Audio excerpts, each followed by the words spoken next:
Kayu-kayu apa ya cuy yang mereka gunakan untuk buat meriam karbit ni? Pun kembali disimpan warga di dalam Sungai Kapuas untuk digunakan tahun-tahun beritir hantu kuntilanak yang mengganggu.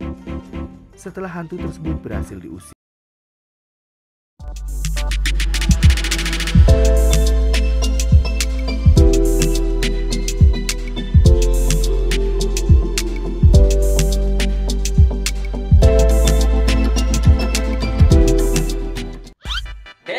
Assalamualaikum warahmatullahi wabarakatuh. Welcome back to my YouTube channel HM Studio.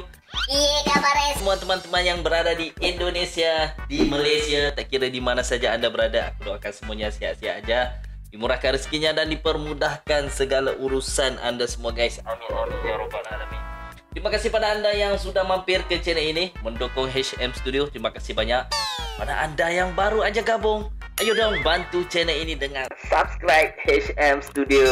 So please sabarakarai. Baik cuy, salam Ramadan yang ke-13 ya cuy. Sedar tak sedar cuy, udah masuk ke Ramadan yang ke-13 ya. Udah hampir kita ke Syawal ya cuy. Gimana persiapan anda cuy? Adakah semuanya okey aja cuy? Kincana. Shopping rayanya bagaimana cuy? Udah shopping ke belum cuy? Baik cuy, di video kali ini kita akan lanjutkan lagi reaction kita seperti biasa, di mana kali ini kita nak lihat tradisi Ramadan begini asal muasal mercun karbit Pontianak cuy ya. Setiap tahun ya cuy, menjelang Ramadan dan juga malam takbiran, pasti di Pontianak tu orang kata riuh rendah lah dengan dentuman-dentuman meriam karbit. Bagai pesta perang meriam ya cuy. Dan kali ini kita nak lihat bagaimana cerita asal muasal meriam karbit di Pontianak ni. Dan sebelum tu guys, jangan lupa untuk anda subscribe Beranda Islami, tanda sokongan dan dukungan anda. Baik cuy, tanpa berlama-lama lanjut aja cuy kita ke videonya. Tradisi Ramadan Beranda Islami, jangan lupa ya subscribe nanti ya.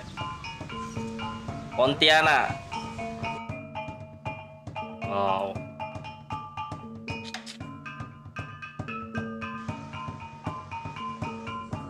Sungai.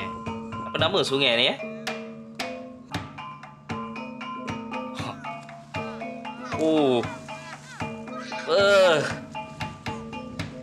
Tak takut ya anak-anak ni mandi sungai.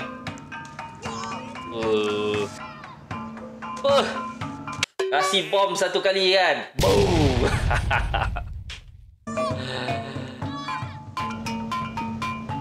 Inilah suasana di Pontianak cuy. Ini adalah pekan terakhir di bulan Ramadan. Warga pesisir Sungai Kapuas sibuk bersiap menyambut Idul Fitri. Warga kampung Kuantan pun tak mau ketinggalan untuk menutup bulan Ramadan dengan sempurna. Ya. Gelondongan kayu telah mereka siapkan. Ini kayu. Gelondongan kayu-kayu ini bukanlah sekedar kayu biasa. Cuy, aku kadang terfikir cuy, selalunya orang buat meriam tu dengan buluh kan, ada yang pakai meriam tanah. Tapi ni cuy, dia gunakan kayu-kayu apa ya cuy yang mereka gunakan untuk buat meriam karbit ni? Kalau yang tu nanti komen ya cuy. Ini adalah harkat martabat warga Pontianak. Identitas penduduk Pontianak. Ramainya sanggup bergotong royong cuy. Dengan berat hampir 500 kg akan disulap menjadi meriam. Dentumannya mampu menggetarkan pesisir Kapuas.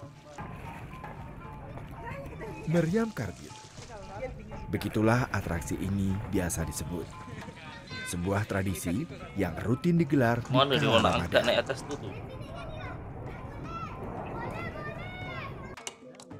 Pak Saiful, Ketua Forum Meriam Karbit, berkisah kalau tradisi ini diwujudkan dengan sukarela oleh warga. Jadi seluruh mayoritas kampung yang berada di tepi sungai, mereka itu sudah bukan tidak diajak ya, itu mereka dengan terpanggil dengan sendirinya, Tidak ada ajakan atau apa, tidak, itu mereka terpanggil dengan sendirinya untuk. Semuanya tu sukarelawan, tiada paksaan, semuanya orang kata semangat lah nak turut serta dalam pesta meriam karbit ni. Bagus. Untuk membuat ini. Mana? Kayu apa yang dia pakai tu?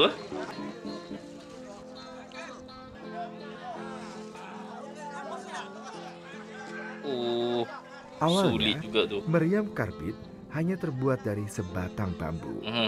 Kemudian berkembang menggunakan pohon pinang, pohon kelapa, dan akhirnya menggunakan gelondongan kayu yang sudah tak terpakai. Oh, kayu apa? Tidak sembarangan kayu digunakan untuk membuat meriam. Kayu meranti dan mabang adalah kayu yang dipilih sebagai bahan pokok meriam karbit. Oh, itu kayu yang digunakan untuk bikin meriam karbit. Kayu. Patutlah, tapi dia punya bunyi tu kan bergegar jiwa cuy. Kalau mengerjakan, saya rasa kendala nggak ada. Cuman yang menjadi kendala ini sekarang bahan baku. Bahan baku artinya seperti kayu, ya. Kayu dan rotan. Kayu Nah, dan rotan rotan ini yang sekarang petani rotan kan juga sudah digalakkan. Tapi mereka rotan ini sekarang ekspor. Oh, Ya, sehingga kita untuk penggunaan meriam mereka terbatas jadinya gitu. Kayu-kayu yang telah dipilih sebagai pokok meriam dikeruk bagian tengahnya, keruk lalu bagian tengah. disatukan kembali dengan ikatan dan diisi gemuk agar kedap air dan udara. Meriam tersebut kemudian direndam di dalam sungai Kapuas. Tujuannya untuk membunuh rayap pada kayu. Oh. Ketika meriam selesai digunakan, meriam pun kembali disimpan warga di dalam sungai Kapuas untuk digunakan tahun-tahun berikutnya. Okey, faham. Oh, itu dia cuy. Cara nak proses dia pun sulit juga ya cuy. Lepas diproses dicantumkan, lepas tu direndam pula ke dalam air, dan selepas digunakan direndamkan lagi di dalam sungai ni untuk digunakan di tahun yang akan datang. Wah, sulit juga cuy prosesnya cuy. Kalau satu meriam pembuatannya itu 4 hari. 4 hari. 4 hari sudah kelar satu meriam. Jadi kalau memang dia itu yang gede ya, yang paling gede ukurannya itu 4 hari udah jadi satu meriam. Tapi kalau memang sampai 6 meriam, 7 meriam, berarti di bawah kecil itu. Nah, itu kita targetkan 20 hari atau 24 hari udah beres semua. Meriam yang paling gede yang korang pernah lihat lah di Pontianak tu, berapa meter dia punya panjang tu? Besar dia tu kan, berapa meter? Kalau aku tengok setiap kali malam takbiran kan, besar-besar cuy dia punya meriam. Ya macam gini kan kita 2 minggu persis sudah kelar. Udah bisa kita bisa naikkan di atas pentas meriam ini sendiri gitu ya. Oh, Jika telah memasuki minggu berat je, cuy. Ramadan, warga pun bersiap menaikkan meriam ke atas panggung nibung. Proses ini terbilang rumit, sehingga membutuhkan sekitar 30 hingga 40 orang untuk mengangkat meriam ke panggung. ya, banyak tenaga yang diperlukan untuk angkat meriam. Agar meringankan pekerjaan, warga menunggu saat air sungai pasang. Jarak antara permukaan air dan panggung menjadi lebih dekat dan masa kayu pun berkurang. Okey. Bahkan, Sungai Kapuas pun membantu agar tradisi meriam karbit dapat terlaksana. Sungai Kapuas memang punya peranan penting dalam kehidupan masyarakat Kalimantan Barat. Hampir setiap acara-acara besar berpusat di sungai ini. Namun, Kapuas tak hanya penopang tradisi. Ia juga bagian dari sejarah perkembangan Islam di Kalimantan Barat. Konon, Sungai Kapuas adalah salah satu pintu masuk ajaran Islam di Kalimantan Barat. Sultan Syarif Abdul Rahman. Abad ke-18, seorang bangsawan Arab Syarif Abdurrahman Al-Qadri datang dan membawa misi menyiarkan Islam.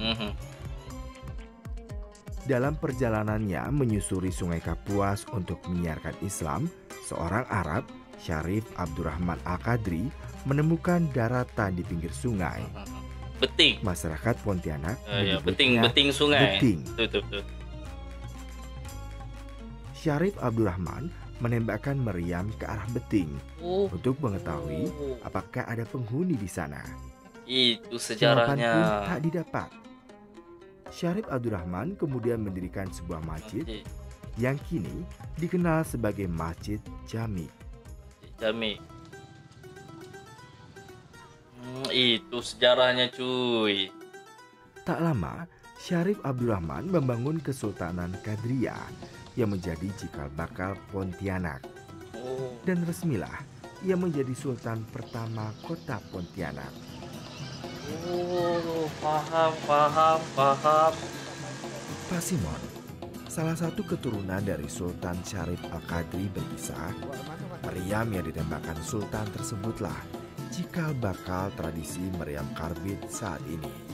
Meriam karbit ini, kalau kita ceritakan, kita mesti kembali ke sejarah. Sejarah berawal daripada Aduh sayang koyak. almarhum Sultan Syarif Abdurrahman membuka kota Pontianak ini. Itu mungkin kita tahu tanggal 23 Oktober 1771. Namun, ada versi lain yang berkembang menjadi legenda. Masyarakat Pontianak percaya saat Sultan menyusuri Sungai Kapuas, ia menembakkan meriam untuk mengusir hantu kuntilanak yang mengganggu. Setelah hantu tersebut berhasil diusir, daerah tempat Sultan membangun kerajaan kini dikenal dengan nama Pontianak. Oh, rupanya itu cuy. Ada juga cerita legenda ya yang menjadi kepercayaan masyarakat Pontianak. Apabila Sultan yang pertama, Syarif Abdurrahman ni datang melalui sungai itu, dia telah pun menembak meriam ke tebing untuk menghalau kuntilanak-kuntilanak. Dan disebabkan itulah dia menjadi satu tradisi masyarakat di sana untuk membuat meriam karbit. Mantap! Okey, faham. Ya kita ngelihat keraton yang di sana. Terus Masjid Jami'nya. Di situ kan asal mulanya Sultan yang menembakkan mengusir hantu kuntilanak itu. Oh. Nah, sehingga itu masyarakat kepercayaan yang mereka terus ya. sepanjang ini, nah itu yang tidak bisa dilupakan, ya. Karena momennya kota Pontianak di saat itu dibunyikan dengan dentuman meriam. Sehingga masyarakat di sungai ini tetap melakukan permainan meriam ini yang mudah menjadi tradisi budaya mereka. Gitu. Betul. Dalam perkembangannya, Baru aku masyarakat faham, cuy. pesisir Kapuas selalu menyalakan meriam karbit sebagai sebuah tradisi di bulan Ramadan. Ya. Itu dia cuy.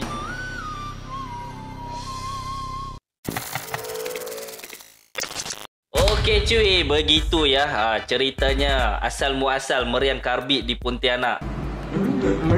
Kita tahu setiap menjelang Ramadan, pasti suasana di Pontianak itu diriuhkan dengan dentuman-dentuman meriam karbit di sepanjang sungai.